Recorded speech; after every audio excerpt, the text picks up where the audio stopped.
Welcome back to another episode of I Wish They Knew, the show where we share big ideas that deserve more attention in about the time it takes to enjoy a cup of coffee. I'm Joe Hirsch. Today's wish comes from Ali Merchant. Ali is the founder of All In Manager, a leadership development company where he's trained thousands of managers and coached hundreds of senior leaders all across the world.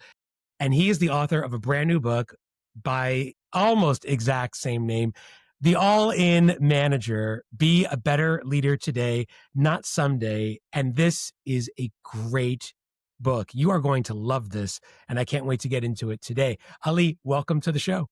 Delighted to be here. So tell us what you wish more people knew. So I've had a lot of time to think through this, and I wish that every manager knew that difficult conversations do not ruin relationships. Avoiding difficult conversations often will ruin a good relationship.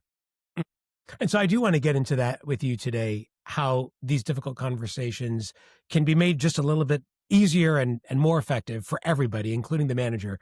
But take us to the very start here and sort of the reason for this whole book. You started off as an accidental manager. And I think for many managers listening to this episode, they can relate. They assumed their roles by default and not by design. Help us understand what it means to be all in. When I say accidental, I mean a manager who became a manager without any support, coaching, training, mentoring. They were just thrown in the deep end and they were told sink or swim. Now, this accidental manager club is a big club. Almost 2 out of 3 managers are accidental. I'm one of those as well. Now, the problem isn't that you started as an accidental manager. The problem that I see is managers remain stuck throughout their careers. They remain stuck as accidental managers. Why? Because they get too busy and they forget to invest in their learning. They forget to learn how to lead because they don't have time or they have no interest or they have a lot of work going on. All-in managers are people who reject the status quo. And what they do are 3 specific things. All-in managers are insatiable learners. Now, I didn't say learners, I said insatiable. They're always learning. Always. Always learning. The second thing that they do is they deliver meaningful results. Again, I didn't say they deliver results. Anyone can deliver results. All-in managers are delivering results that move the needle.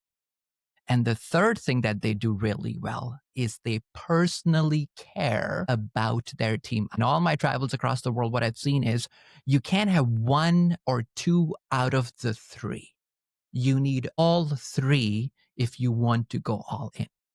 Yeah. So having that sense of their own development and how to bring those meaningful results, but also really caring about the people who they lead. All 3 of those cylinders really have to be clicking in order for someone to become the manager that they were meant to be. There you go. To become the manager their people want to follow. You got it. And exactly. want to follow. Right. The chapter that you have on feedback and difficult conversations, that obviously struck a chord with me. Spends a lot of time there. So I thought we could maybe dive into that. And one of the things that I think is really important, you say this in the book, is that managers seem to forget that feedback can and should be positive also. And this form of rich recognition, as you put it in the book, it should be specific and sincere and timely. But it's that last piece, that last feature of timeliness. I find that is the one that is probably not being addressed most often by these leaders. What's the cost of that? Yeah, so I want to share a very quick story before I talk about the cost of this. And I talk about this story in the book. And this comes from a gentleman named David Novak. David Novak used to be the CEO of Yum Brands. Before Yum Brands, he was the COO of Pepsi. And he's having this meeting with his merchandising team. And it's a very stressful meeting. And they're trying to figure out a logistics problem. And he's asking people, okay, how do we do this? And every time he asks a question, someone says, hey, you know what, David, ask Bob. Bob knows the answer to this. Or Bob's done this before. Bob is the man. And David looks at Bob. Bob is sitting in the corner. David looks at him, and Bob has tears coming down his eyes. And David is confused. David is like, Bob, everyone is heaping praise on you, and you are crying. What's going on? Bob responds, David, I've been at Pepsi for the last 47 years. I am retiring next week. I had absolutely no idea my peers thought of me like this. Nobody told him. Nobody told him. Now, you know what the sad thing, Joe, is? The world is full of Bobs, Joes, Alis, Marys, Shantis. People in the workplace are not feeling seen. They are not feeling heard. And to answer your question, what is the cost? The cost is a lot of us are checked out. A lot of us are just showing up, doing the work, but not getting the encouragement to do the work. And what is the final result of that? We end up quitting. We end up going to a place that appreciates the value we bring in.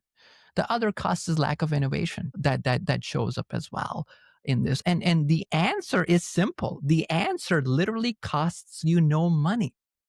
I tell leaders all over the world, recognition costs nothing and buys everything. It's almost like when you see someone who's not doing well, we're wired to fix it.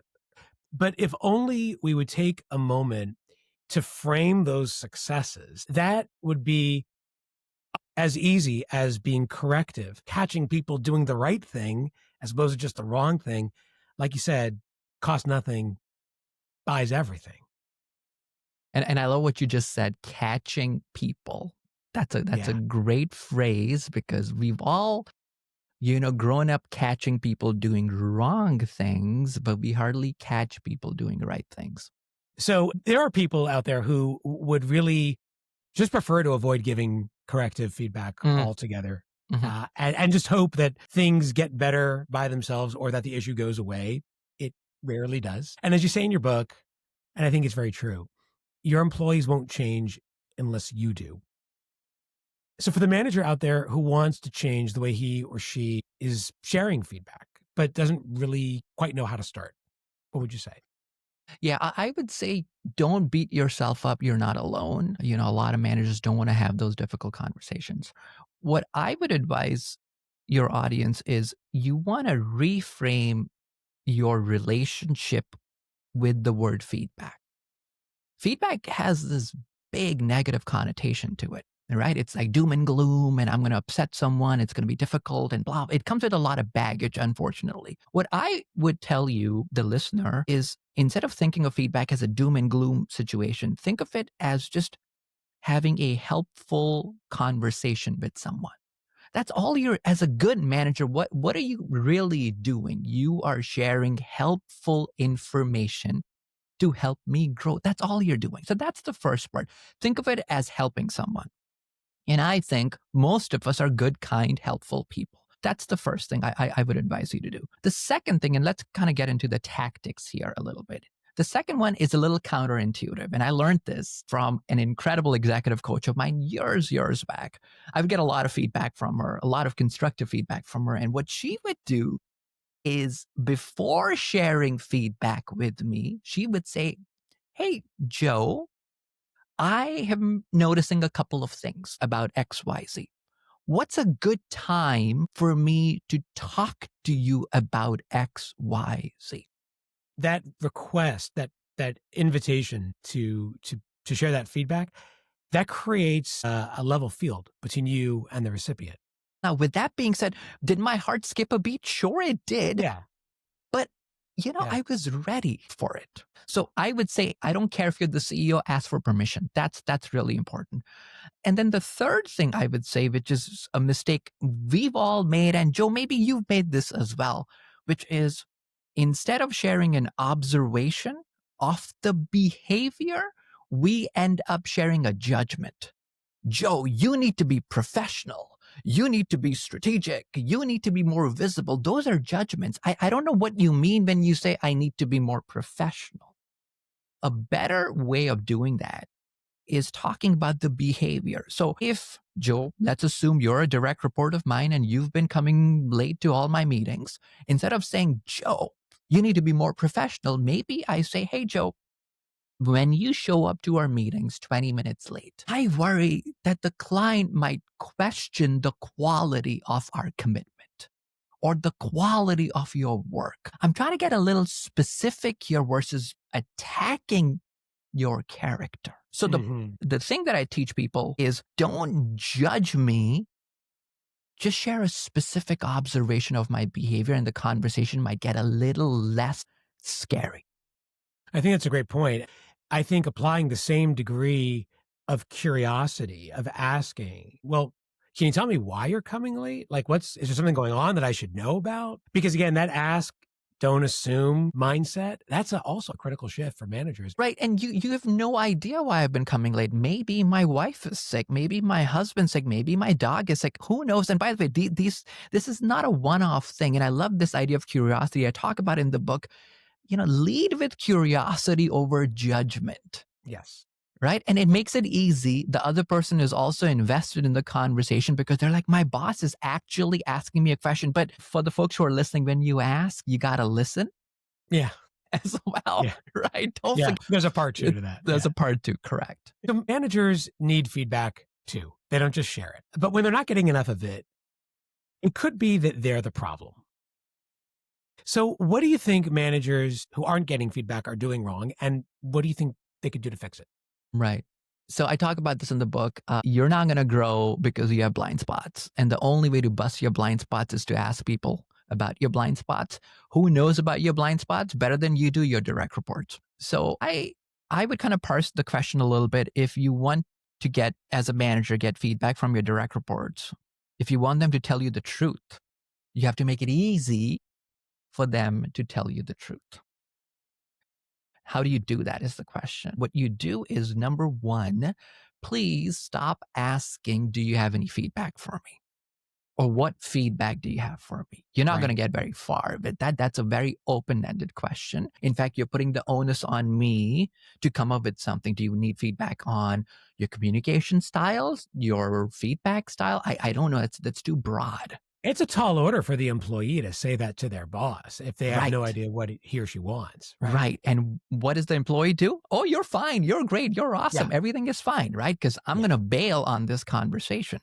So there are ways around this. And all of this is simple. Sometimes it's not easy, but it's simple. What you do is, number one, you tell me why you're asking for my feedback. I need feedback from you because I'm trying to do better when it comes to our team meetings. You've shared your intention.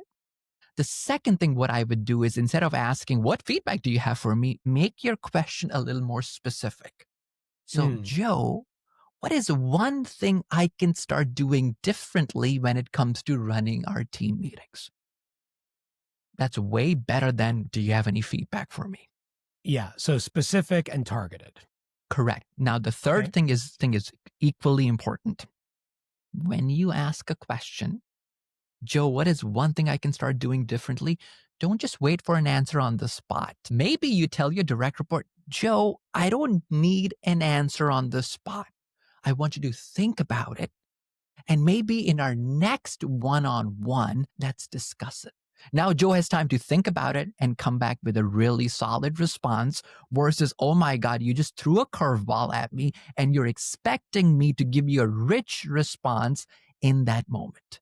So I'm trying to create psychological safety first to extract an honest answer from someone that I respect and I value. And if you set up your feedback request that way and you make feedback as natural as a conversation as this would be, then hopefully when the roles are reversed and it's you who have to give that feedback to them, it just becomes a lot less threatening for the receiver of that feedback because you've normalized it for them. Right. I can tell, Joe, you are a feedback guy. You're nailing this. As you're saying this, I wonder if it's fair to say that someone who's all in really looks inward, really looks at himself or herself and looks at the way that they're leading and looks out to others to help them close those gaps and reveal those blind spots. I don't think you could lead if you wouldn't look inward. I think that is such a core part of this idea. And Jim Collins says, look in the mirror when things are wrong, look in the window when things are right. Yeah, share credit when things are going great and take responsibility when they're not. Right. The book is The All In Manager, and the author, and you can tell he is all in on helping people be their best selves and lead with that intentionality, humility, and purpose, is Ali Merchant. Ali, thank you for sharing your wish with us today. It's been a pleasure. Thank you for having me on. I appreciate you.